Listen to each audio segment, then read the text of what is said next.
رب العالمين والعاقبة للمتقين والصلاة والسلام على رسوله الأمين أما بعد أعوذ بالله من الشيطان الرجيم بسم الله الرحمن الرحيم ويل لكل همزة لمزة الذي جمع مالا وعدده يحسب أن ماله أخلده كلا لينبذن في الحطمة وما أدراك ما الحطمة نار الله الموقدة التي تطلع على الأفئدة إنها عليهم مؤصدة في عمد ممددة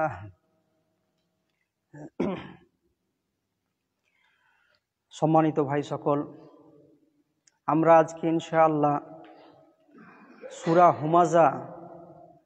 সূরা হুমাজার যে তাফসীর, সূরা হুমাজার যে ব্যাখ্যা, সূরা হুমাজা আমাদের জন্য কি বিধান বা কি দিক নির্দেশনা সেট করেছে সে ব্যাপারে আজকে কথা বলবো ইনশাআল্লাহ। আমরা কয়েক জুমা থেকে ধারাবাহিকভাবে বেশ কয়েকটা সূরা পরপর আমরা আলোচনা করছি। এই যে সূরা হুমাজা, এই সূরা হুমাজার আগে আমরা সূরা আল আসর আলোচনা করেছি গত সপ্তাহে। গত জুমায় যেটা সূরা আসরে আমরা দেখেছিলাম যে আল্লাহ সময়ের শপথ নিয়ে বলেছিলেন যে সময়ের শপথ, অবশ্যই অবশ্যই মানুষ জাতি ক্ষতিগ্রস্তের মধ্যে নিমজ্জিত, কিন্তু তারা নয় যারা ঈমান নিয়ে আসলো, বিশ্বাস স্থাপন করলো, সৎকর্ম করলো, একে অপরকে সত্যের উপদেশ দিল এবং একে অপরকে ধৈর্যের উপদেশ দিল। তাহলে যে ব্যক্তির মধ্যে এই চারটা গুণ ছিল সেই ব্যক্তিরা কিন্তু ব্যর্থ নয়, তারা সফল কাম। আর ব্যর্থ কারা? এই ব্যর্থ ব্যক্তিদের পরিচয় তুলে ধরছেন আল্লাহ রব্বুল আলামিন, সেটা সূরা হুমাজা এবং সূরা তাকাসুরে। সূরা তাকাসুরের আলোচনা আমরা করেছি, সূরা হুমাজার আজকে আলোচনা করব ইনশাআল্লাহ। আমরা সূরা আসরে দেখলাম যে মুমিনদের চরিত্রের দুটো গুণ আমরা এক্সট্রা দেখতে পাচ্ছি। কি দেখেছি এখানে? যে না, মুমিন আল্লাহর প্রতি সে বিশ্বাস স্থাপন করেছে আর তারপরে সেই বিশ্বাস অনুযায়ী সে আমল করেছে, কাজ করেছে।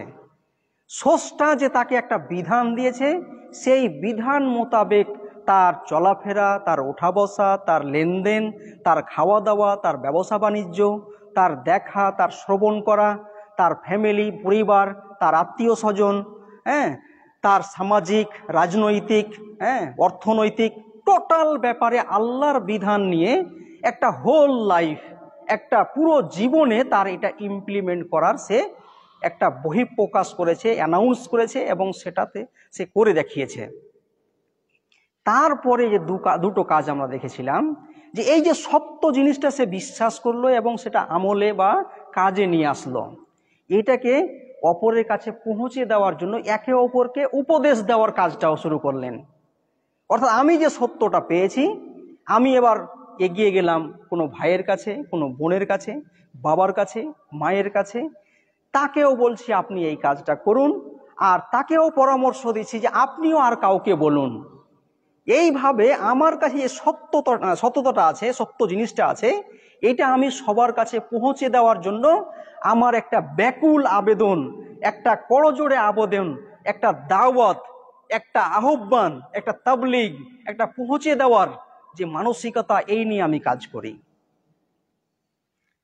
আর এর জন্য যা কিছু আমাকে পাটকেল খেতে হবে, যা কিছু আমার প্রতি টর্চারিং করা হবে, আমাকে ফাঁসির মঞ্চে যেতে হোক, আমাকে জেল জরিমানা দিতে হোক, আমাকে মিথ্যা মামলায় ফাঁসানো হোক, আমার বিরুদ্ধে যাই কিছু করানো হোক, আমি সব কিছুকে বরণ করে নিতে পারি, এরকম একটা শক্তির যোগানো আমার মধ্যে আছে। আর এটাও আমি মানুষদেরকে উপদেশ দিচ্ছি। এই দুটো গুণের ব্যতিক্রম গুণ, একদম উল্টো গুণ আমরা দেখতে পাবো সূরা হুমাজাতে গিয়ে। হুমাজা এবং লুমাজা আল্লাহ শুরু করছেন এইভাবে যে ওয়াইলুল লিকুল্লি হুমাজাতিল লুমাজা। ওয়াইল জাহান্নাম, একটা ধ্বংসাত্মক জাহান্নাম। ওয়াইল জাহান্নাম এত উত্তপ্ত জাহান্নাম, যে জাহান্নামের আগুন দেখে অন্য আগুনগুলো ভয় পায়, এরকম জাহান্নামকে বলা হয় ওয়াইল জাহান্নাম। এই ওয়াইল জাহান্নাম কাদের জন্য রয়েছে? যারা হুমাজা এবং যারা লুমাজা।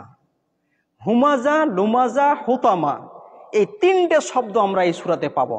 হুমাজা, লুমাজা, হোতামা, এগুলো ইসমে মুবালাগা বলা হয়।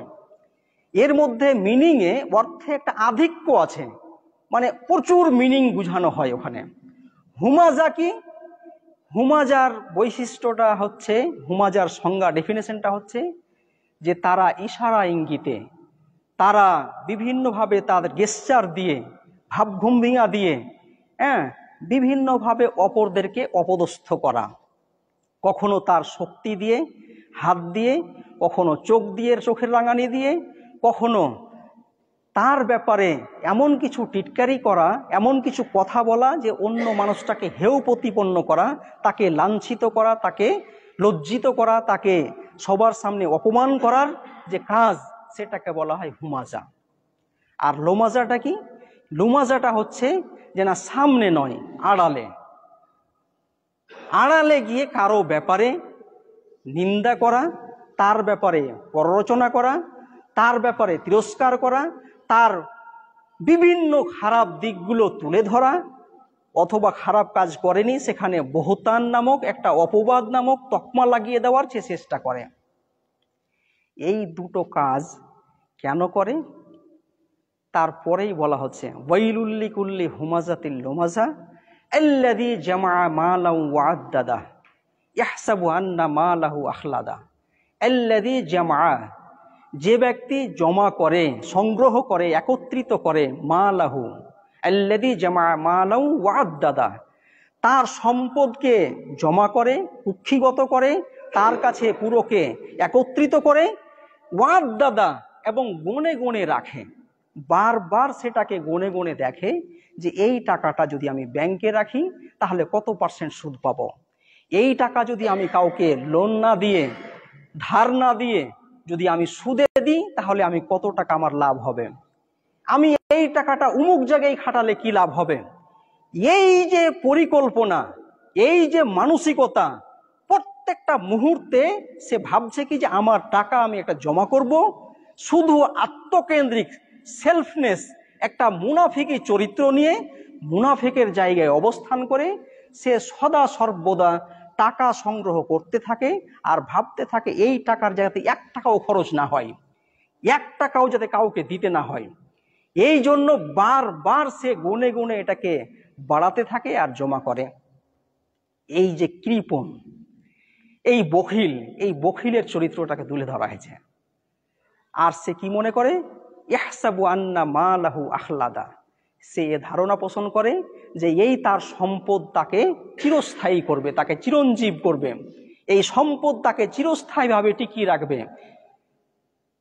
এই ধারণা নিয়ে, অর্থাৎ তার সম্পদ সব সময় থাকবে, এই সম্পদ তাকে মান সম্মানের শিখরে রাখবে, এই সম্পদ তার কাছেই কুক্ষিগত থাকবে, এই মানসিকতায় সে দুটো কাজ করে, হুমাজা এবং লুমাজা। অপরকে দাবিয়ে দেওয়ার জন্য যত রকমের শক্তি হতে পারে, ইশারা ইঙ্গিত থেকে শুরু করে, হাতের ইশারা হতে পারে, চোখের ইশারা হতে পারে, মুখের ইশারা হতে পারে, ফেসের ইশারা হতে পারে, বডি ল্যাঙ্গুয়েজ দিয়ে হতে পারে, কোনোভাবে কাউকে কিছু বলে হতে পারে, এইভাবে তাকে বসানো। আমি অবাক হচ্ছিলাম যে সূরা, আর ভাবছিলাম এই কথাটা, যে সূরা আসরে আল্লাহ রব্বুল আলামিন এখানে উপদেশের কথাগুলো বলেছিলেন, যে সত্যের উপদেশ দেওয়া, এবং সত্য কাজ বলতে গিয়ে যে ব্যথা হবে, যে পাটকেল খেতে হবে, যে আমার প্রতি মানুষরা ক্ষেপে যাবে, ওই সমস্ত মানুষেরা যাদের স্বার্থে আঘাত লাগবে, যারা ডন মস্তান, যারা পুঁজিবাদ, যারা পুঁজিবাদীতে বিশ্বাসী, যারা আত্মকেন্দ্রিক চিন্তাভাবনা রাখে, তারা যে আমার ব্যাপারে ক্ষেপে যাবে, মুনাফিক, মুশরিক, কাফিররা যে ক্ষেপে যাবে। তো এই সময় আবার ধৈর্যের উপদেশ দেওয়া, এই দুটো কাজের সঙ্গে আবার এখানে একটু টার্ন করে অন্যভাবে নিয়ে আসছেন। কি, যে এই হুমাজা এবং লোমাজা কারা করে? যারা কৃপণ, যারা বখিল, যাদের 1 টাকাও তারা বের করতে চায় না, তাদের ধারণাটা এরকম যে এই টাকা আমার সবসময় আমাকে বাড়াতে হবে, এই টাকা আমাকে চিরস্থায়ী করবে, এই সম্পদ আমাকে চিরস্থায়ী করবে, এই মানসিকতা নিয়ে সে এগিয়ে যায়। এইটা করে যদি এগিয়ে যেত তাও একটা কথা হতো রে ভাই।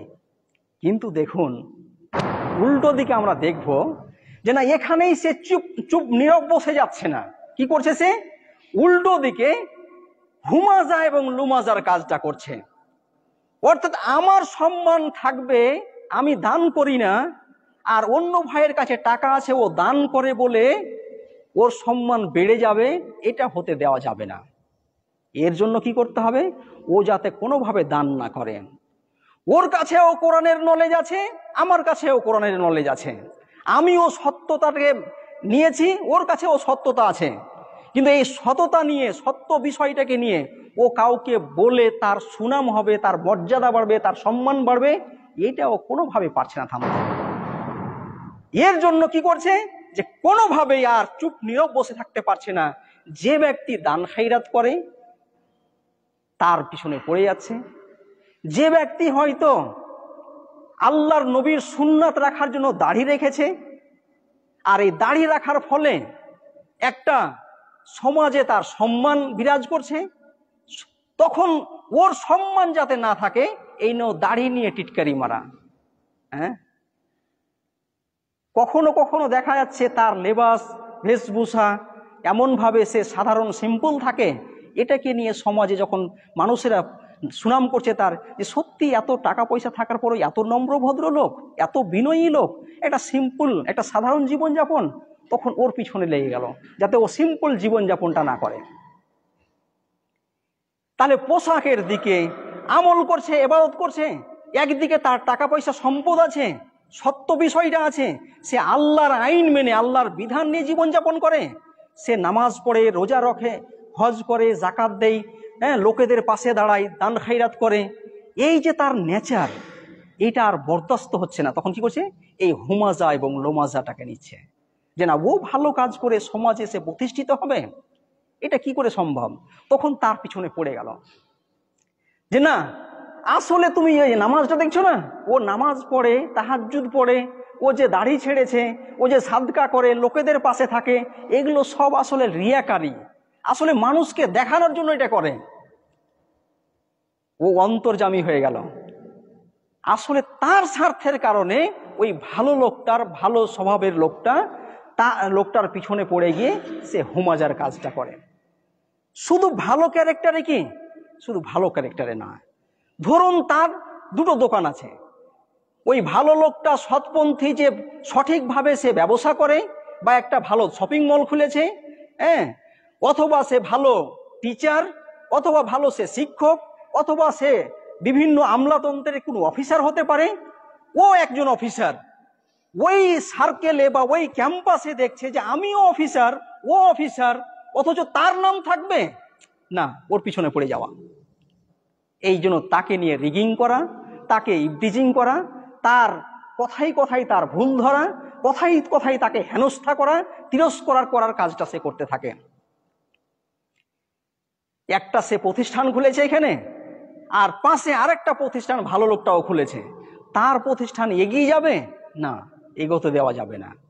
এই জন্য গুন্ডামস্তান দিয়ে হতে পারে, শক্তি দিয়ে হতে পারে, পাওয়ার দিয়ে হতে পারে, পরনিন্দা পরচর্চা করে হতে পারে, বিভিন্নভাবে তার প্রতিষ্ঠানটাকে বসিয়ে দেওয়ার জন্য প্ল্যান পরিকল্পনা করা, আর নিজের প্রতিষ্ঠানটাকে এগিয়ে নিয়ে যাওয়া। সে একটা মাদ্রাসা খুলেছে, অন্যদিকে আরেকটা মাদ্রাসা আছে, ও ভাবছে ওই মাদ্রাসাটা কি করে এগিয়ে যেতে পারে, ওই মাদ্রাসার পিছনে সব সময় দেওয়া, ওখানকার পড়াশোনা, ওখানকার ম্যানেজমেন্ট, ওখানকার কি হচ্ছে সব নিয়ে তার মাথা যেন চুপ বসে থাকতে পারছে না। তাকে ডাউন করার জন্য, তাকে নিচে নামিয়ে দেওয়ার জন্য সদা সর্বদা চেষ্টা করছে। স্টুডেন্টসদের মধ্যে কোনো ছাত্র দেখা যাচ্ছে যে ওর সুনাম হচ্ছে, স্যারেরা তাকে খুব ভালোবাসে, ওকে কোনোভাবে খারাপ কাজে লিপ্ত করা যায় কিনা, তাকে কোনোভাবে ফাঁসিয়ে দেওয়া যায় কিনা, তার একটা ষড়যন্ত্র, কথায় কাজে বিভিন্নভাবে তারও সম্মানটাকে, তার পড়াশোনাটাকে, তার স্নেহ মায়া যে পাচ্ছিল সেটাকে নষ্ট করে দেওয়ার জন্য সে প্ল্যান পরিকল্পনা করে তার বিভিন্ন খারাপ দিকগুলোকে তুলে ধরা এবং খারাপ দিক না থাকলে তাকে তকমা লাগিয়ে দেওয়া, তাকে ডাউন করার জন্য প্ল্যান পরিকল্পনা করতে থাকে। এই হচ্ছে হুমাজা আর লোমাজা। সম্মানিত মুসাল্লিগণ, তাহলে হুমাজা এবং লোমাজা কত বড় ব্যাধি!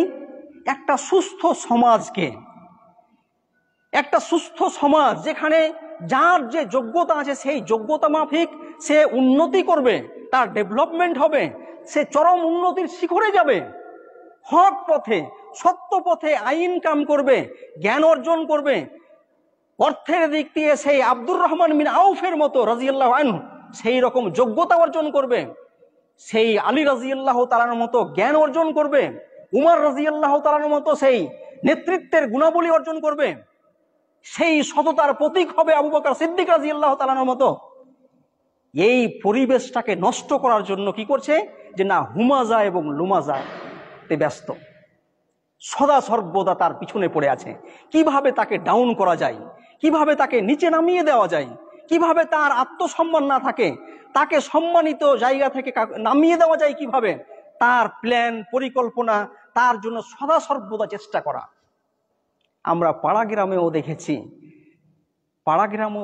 আমরা যে বিভিন্ন মহল্লায় একটা ভালো নামাজি সৎ ব্যক্তি, দিন আনে দিন খায়, সে ভালো লোকটার পিছনেও তার পড়োশি পিছনে পড়ে যায়। ওর ভালো খ্যাতি বা সম্মান হচ্ছে, তাকে শ্রদ্ধা সম্মান দিচ্ছে মানুষেরা, এটা আরও মেনে নিতে পারছে না। তো প্রত্যেকটা সেক্টরে, আপনি কলেজে বলেন, বিভিন্ন প্রতিষ্ঠানে বলেন, স্কুলে বলেন, মাদ্রাসায় বলেন, গ্রামে বলেন, মহল্লা বলেন, যেখানেই দেখেন না কেন, অথবা অর্থনীতির ময়দান বলেন, সমাজনীতির ময়দান বলেন, রাজনীতির ময়দান বলেন, প্রত্যেকটা জায়গায় যেন একটা তাকে বসিয়ে দেওয়ার জন্য নতুন নতুন কিছু পদ্ধতি অবলম্বন করা হচ্ছে। আরব যুগে সেই নবীর সময়ে কবিতা দিয়ে হেজ করা হতো, পরনিন্দা পরচর্চা করা হতো বসিয়ে দেওয়ার জন্য, যুদ্ধের ময়দানেও এটা হতো। আজকে মিডিয়াগুলোকে দেখুন, খবরের কাগজকে দেখুন, একটা সত্য ব্যক্তিকে কিভাবে তার সম্মান মর্যাদাকে কিছুক্ষণের জন্য বিলীন করে দিচ্ছে। আর অন্যদিকে আবার আমরা দেখছি একজন মিথ্যুককে, একজন বাটপারকে, একজন অন্যায়কারীকে কিভাবে তুলে ধরছে। এই যে আজকে মিডিয়ার খেলা, এটাও হচ্ছে হুমাজা এবং লোমাজা। এর পিছনেও কোনো ব্যক্তি কাজ করছে, কোনো সংস্থা কাজ করছে। এই যে বিভিন্নভাবে হুমাজা এবং লোমাজা দিয়ে একটা সুস্থ পরিবারকে, সুস্থ সমাজকে ডাউন করে দেওয়া, সুস্থ সমাজকে সুস্থ না রাখার যে প্রচেষ্টা, শুধু নিজেকে মুনাফিকি চরিত্র নিয়ে এই ভাবা যে আমার সম্পদ থাকবে, আমার সম্মান থাকবে, আমার মর্যাদা থাকবে, আর এটা চিরস্থায়ী হবে, আর এই আমার সম্পদ আমাকে চিরস্থায়ী করে রাখবে, এই যে ভাবনা চিন্তা, আল্লাহ বলছেন তুমি যেমন লোমাজা হুমাজা করছো, তোমার মাথায় যেমন হুমাজা এবং লোমাজা, সামনে তুমি মানুষকে তিরস্কার করছো, বসিয়ে দিচ্ছ, আড়ালে তাকে বসানোর প্ল্যান করছো, চেষ্টা করছো। এই দুটো কাজের জন্য আমিও তোমার ওই সেম শব্দ একটা ব্যবহার করছি, সেটা হচ্ছে হুতামা। হুতামাটা কি? ইয়াহসাবু আন্না মালাহু আখলাদা। তারপরে বলা হচ্ছে কাল্লা, কখনোই নয়, নেভার, হতেই পারে না, তোমার এই চিন্তা চেতনা, তোমার এই ভাবনা সঠিক না, হতেই পারে না, নেভার, কাল্লা, নয়, এটা নয়। লায়ুম বাজান্না ফিল হুতামা, অবশ্যই অবশ্যই অবশ্যই অবশ্যই চূর্ণ বিচূর্ণকারী জায়গায় তোমার এই চিন্তা চেতনা, এই তোমার সোনা চাঁদি স্বর্ণ রৌপ্য, তোমার এই সম্পদ, তোমার এই সম্মানকে চূর্ণ বিচূর্ণকারী জায়গায় ছুঁড়ে ফেলা হবে, অবশ্যই ছিঁড়ে ফেলা হবে। ওমা আদরাকা মাল হুতামা, হে নবী আপনি কি জানেন, আপনি কি কখনো এটাকে ফিল করেছেন, এটাকে কখনো অনুভবে নিয়ে এসছেন, অনুভূতিতে নিয়ে এসছেন যে এই হুতামাটা কি? হুতামাটা হচ্ছে একটা চূর্ণ বিচূর্ণকারী, এটাও ইসমে মুবালাগা, আধিক্য মিনিং রয়েছে। প্রচন্ড ভাবে তার এই সমস্ত প্ল্যান পরিকল্পনা, তার এই সমস্ত সম্পদকে ফানি করে দেওয়া হবে, ধ্বংস করে দেওয়া হবে, এবং তাকেও ধ্বংস করে দেওয়া হবে। তার সম্পদ ধ্বংস হবে, সে নিজেও ধ্বংস হবে। এই হুতামারা চূর্ণ বিচূর্ণকারী জায়গাটা কি আসলে?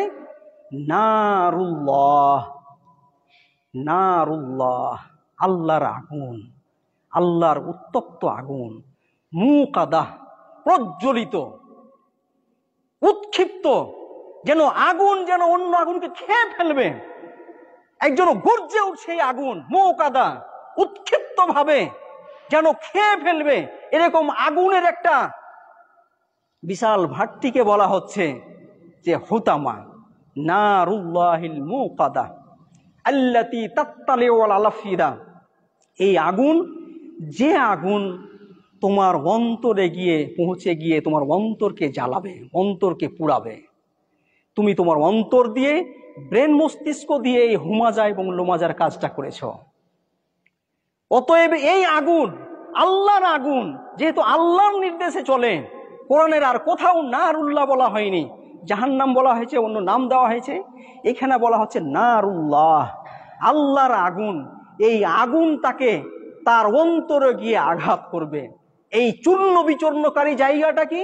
যে হচ্ছে সেখানে আল্লাহর আগুন রয়েছে, সেটা উৎক্ষিপ্ত অবস্থায়, প্রজ্বলিত অবস্থায় দাউ দাউ করছে, তাকে পুড়াবে। নারুল্লাহিল মুকাদা আল্লাতী তাত্তালিউ আলাল আফিদা ইন্নাহা আলাইহিম মুসাদা। এই আগুনটা কি আগুন? বিশাল বড় অগ্নিকুণ্ড। এই জাহান্নামের গভীরতা নিয়ে এত বেশি গর্ত আছে, এত বেশি গর্ত আছে যে কয়েক হাজার বছর লেগে যাবে যদি একটা পাথর তার মুখে ছাড়া হয়। হাদিস তার ব্যাখ্যা করছে, এই গভীর জাহান্নাম, সেখানে আগুনগুলো বেশ কয়েক হাজার বছর ধরে উত্তপ্ত করা হয়েছে, উৎক্ষিপ্ত অবস্থায় আছে। আর সেটা মুসাদা আউসাদাল বাব, অর্থাৎ এই আগুনটা যেন একটা কলসির মতো একটা বিষয়, একটা তামহাড়ির মতো একটা ব্যাপার, আর সেই মুখটা ছোট। আউসাদাল বাব, আগুন জ্বলছে, সেখানে তাকে ফেলে দেওয়া হলো, আর সে মুখটাকে বন্ধ করে দেওয়া হলো। কেমন পরিস্থিতি হবে? ফি আমাদি মুমাদ্দাদা। আর এই আগুনগুলো এমনভাবে লেলিয়ে লেলিয়ে উঠছে, মনে হচ্ছে থামের মতো আগুনগুলো আছে, অথবা বড় বড় থাম হবে, সেই থামে তাকে বেঁধে দেওয়া হবে জিঞ্জির দিয়ে, আর সেখানে তাকে পুড়ানো হবে। এই হচ্ছে হুতামা। সম্মানিত মুসাল্লিগণ, দেখুন মহান আল্লাহ রব্বুল আলমিনের এই বিধানটা, যে মহান আল্লাহ রব্বুল আলমিন যে বিধানটা আমাদেরকে দিয়েছেন, সেই বিধানটা কত আমাদের জন্য ভালো। যে একটা সুস্থ সমাজ, একটা সুস্থ সমাজকে টিকিয়ে রাখার জন্য যে শক্তিটা এই সুস্থ সমাজকে ভেঙে দেয়, তার জন্য আল্লাহ কি হুমকি দিচ্ছেন, কি হুঁশিয়ারি দিচ্ছেন, কি ধমক দিচ্ছেন, যে এই তোমার লোমাজা এবং হুমাজা, তোমার এই সামনাসামনি চক্রান্ত আর বাইরে চক্রান্ত, অপরকে বসিয়ে দেওয়ার যে চক্রান্ত, অপরকে ডাউন করার, নিচে নামিয়ে দেওয়ার যে চক্রান্ত, এইটা তোমাকে বেশি দিন রাখবে না। তোমার এই সম্পদ তোমাকে চিরস্থায়ী করবে না। তোমার সম্পদ এবং তোমার এই সম্মান, তোমার এই মর্যাদা, তোমার টাকা পয়সা সব কিছুকে চূর্ণ বিচূর্ণকারী জায়গায় ফেলে দেওয়া হবে। অর্থাৎ এটার সম্মান নেই রে ভাই, এই বখিল, এই কৃপণের সম্মান নেই। আসলে একে ডাউন করা হবে চূর্ণ বিচূর্ণকারী জায়গা, যে জায়গাটা হচ্ছে আল্লাহর আগুন, সেই জাহান্নাম, যেটা উৎক্ষিপ্ত অবস্থায়, এটা প্রজ্বলিত অবস্থায় দাউ দাউ করছে।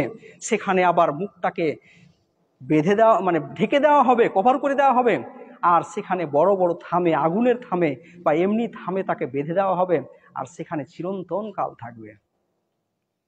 এই ইসলাম যদি কেউ মানে, এই ইসলামকে ওই নাস্তিকরা কি মানতে পারবে?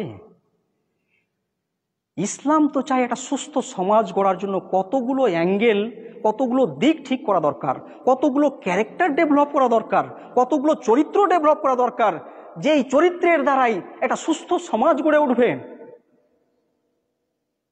এই বিষয়টা ভাবার আছে।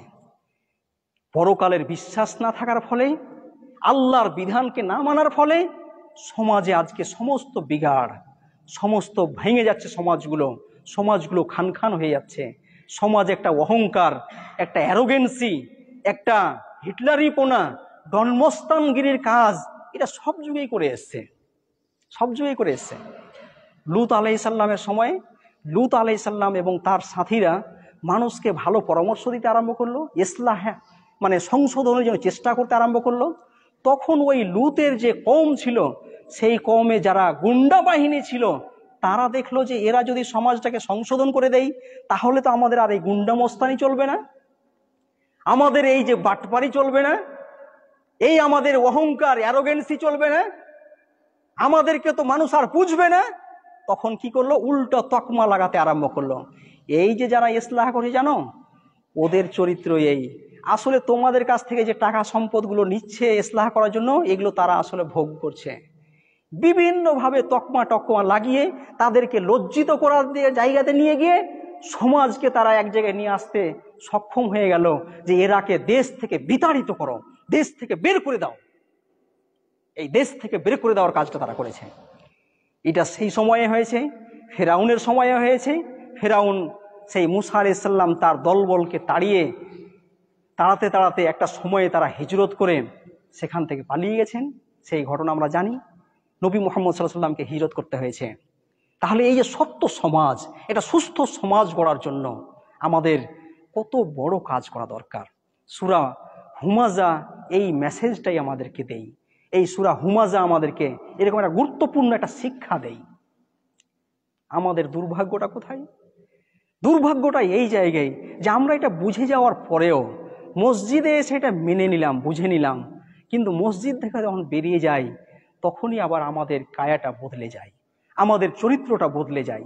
আমরা ওখানে গিয়ে আবার এই কাজেই নিমজ্জিত হয়ে যাই। নাউজুবিল্লাহ, আস্তাগফিরুল্লাহ। সর্বদা চেষ্টা করতে হবে এই যে মসজিদের খুতবার যে শিক্ষাটা, এই শিক্ষাটার একটা রিফ্লেকশন হবে সমাজে। এই শিক্ষাটা যাবে সমাজে, আমাদের জীবনে আসবে, তখনই তো সমাজ সুন্দর সুস্থ হবে, তখন শান্তি আসবে। এই ইসলামের আইনকে যদি বাস্তবায়িত করা হয় আমার জীবনে, পরিবারে, সমাজে, রাষ্ট্রে, অবশ্যই অবশ্যই ইসলাম একটা শান্তির বিষয় যে নিয়ে এসে আসসালামু আলাইকুম ওয়া রাহমাতুল্লাহ আমরা নামাজে বলি, এই নামাজে খুতবাতে যে শান্তির একটা মেসেজ, এই মেসেজটার একটা রিফ্লেকশন, একটা ঝলক আমাদের সমাজে দেখাতে হবে। এটা আমাদের অঙ্গীকারবদ্ধ হতে হবে, এটা অঙ্গীকার নিতে হবে যে না আমরা এটা করব। আমরা যারা ছাত্র তাদেরকেও এই অঙ্গীকারটা নিতে হবে। আমরা যারা শিক্ষক, আমরা যারা গৃহস্থালির কাজ করি, আমরা যারা লেবারের কাজ করি, আমরা যারা জমিদার, সর্ব জায়গায় যারা যেখানে আছি না কেন, সব জায়গায় আমাদের সমাজটাকে ঠিক করতে হবে। আমরা কোনোভাবেই হুমাজা এবং লোমাজার আওতায় যাতে না পড়ি, কৃপণ হয়ে গিয়ে সদা সর্বদা অপরের পিছনে পড়ে থাকবো আর আমার সম্পদটাকে বাড়ানোর জন্য বারবার প্ল্যান করতে থাকবো। এই আচরণ থেকে বেরোতে হবে আমাদের। আমাদের তো আচরণ হবে সেই মুমিনের আচরণ যারাকে আল্লাহ সফলতা দান করেছেন, যাদের ব্যাপারে বলেছেন এরা সফলতা পেয়ে গেছে। তারা হবে সত্যের উপদেশদাতা, তারা হবে সবুরের উপদেশদাতা। একটা সবুর, একটা সত্যতার জন্য আমরা এনভায়রনমেন্ট তৈরি করব। আমি যদি পড়তে ভালো হয় তাহলে ওই ভাইকেও ভালো পড়াতে নিয়ে যাওয়ার জন্য চেষ্টা করব। আমি যদি আমার ব্যবসায়ে সফল ব্যবসায়ী হই তাহলে অন্য ব্যবসায়ী ভাইদেরকেও ভালো জায়গায় নিয়ে যাওয়ার চেষ্টা করব। আমি যদি একটা ভালো স্কুল ভালো রান করি, একটা ভালো স্কুল চালাচ্ছি, একটা ভালো মাদ্রাসা চালাচ্ছি, তাহলে আমি অন্য ভাইকে পরামর্শ দিব যে মাদ্রাসা বা স্কুল কিভাবে চালাতে হয়। এই তো হবে মুমিনের চরিত্র, তাহলেই তো আমি সফল হব। মহান আল্লাহ রব্বুল আলমীর কাছে দোয়া, আল্লাহ রব আমাদের সকলকে এই যে সূরা হুমাজার যে মেসেজ, সূরা হুমাজার যে দর্স, যে শিক্ষা, এটা আমাদের জীবনে নিয়ে এসে যাতে আমরা জীবন গড়তে পারি, আর এর বদৌলতে যাতে আমাদের সুস্থ সমাজ গড়ে ওঠে, আল্লাহ তার তৌফিক দান করুন। আল্লাহুম্মা আমিন।